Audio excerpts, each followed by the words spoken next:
Do you like stories? Because it seems as though there's stories wherever we turn nowadays. There's stories in the newspaper. There's stories on TV. There's stories on the radio. But can we always trust stories? So I was out on the 4th of August last year. You remember that day? That was the day of the demonstrations. So then I was out with my friend Michael. We were demonstrating. When we decided to take a breather and go shopping. A lot of people went shopping that day. Anyway, suddenly Michael says to me, "Oi, bruv, you stink!" Well, it was hot out there. Some people had started some campfires outside. So I head to the toiletry aisle, and I picked something up. A bottle of Tesco's brand perfume. Well, he ain't impressed.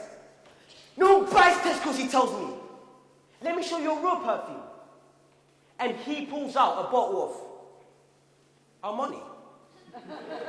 Well, if it was you in this situation, now tell me, which one would you choose? Well, I bet you go for Armani. Why? Because it's exclusive. It says you're somebody. Well, at least that's what you're all thinking, right? Because that's their brand image. That's the story they want you to believe. Well, talking about stories, did you believe the story I just told you? Shame on you. Do you really think I would risk my dreams for the sake of a riot? No. And by the way, my mom, she would kill me. So why did you believe the stories? It's because you see the baggy jeans, you see the hoodie, you see the chains, and you think, he's a looter.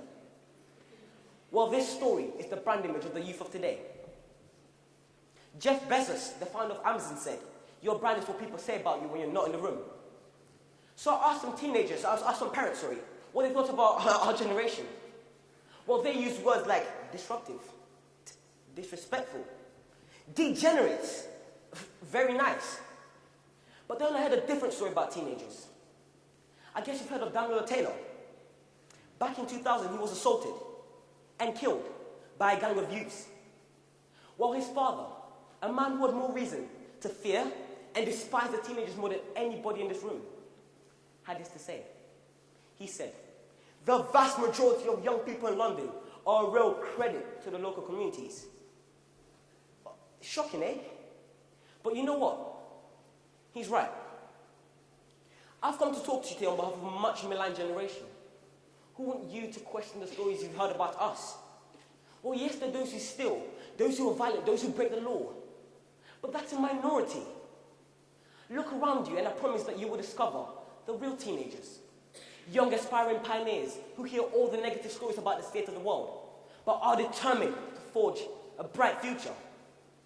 So forget the stories you've been told about us, teenagers, and allow each of us to determine our own stories.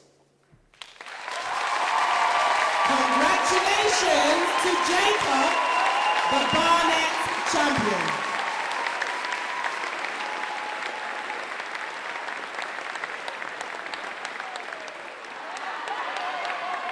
Congratulations to Jacob, the Barnet champion.